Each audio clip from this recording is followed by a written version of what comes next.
Past life regression basically 3 शब्दों से मिलकर बना है, past life and regression. So regression means to go backward, मतलब पीछे जाना, ठीक है। और पास्ट लाइफ मतलब that life which you have already lived, वो जिंदगी जो आप ऑलरेडी जी चुके हैं।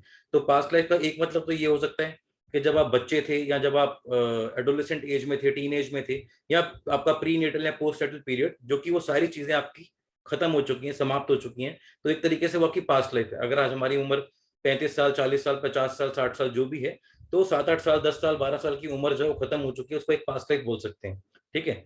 और दूसरा है, another meaning of past life could be a previous life in some other body before getting born into this body।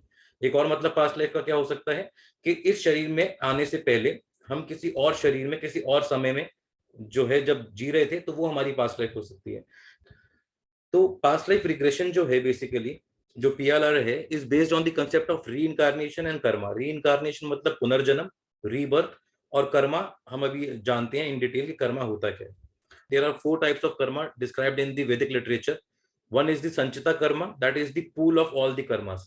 Let's say आज तक हमने अगर 1 करोड़ जन्म लिए हैं, उन हर जन्म के अंदर हमने कुछ ना कुछ कर्म एक्शंस करे होंगे at the level of behaviour, physical actions, speech और या फिर थॉट्स, ठीक है। तो लेट्स से 1 करोड़ जन्म अगर हमने लिए हैं और उन सब में हमने 100 करोड़ टोटल कर्म किए हैं, तो उन सारे कर्मास को हम फेस नहीं कर सकते 70-80 साल, 100 साल की जिंदगी में।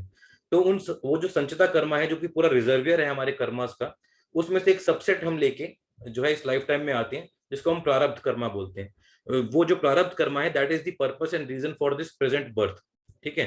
तो लेट से उस सबसेट को जो हम लेके आए हैं प्रारब्ध कर्मा को, अगर आप में से कोई एस्ट्रोलॉजर है या एस्ट्रोलॉजी बैकग्राउंड से थोड़ा सा जान पहचान रखता है, तो हमारे जितने भी बर्थ चार्ट हैं, जितनी भी एस्ट्रोलॉजिकल प्रिडिक्शंस होती हैं, वो प्रारब्ध कर्मा के बेसिस पे होती हैं।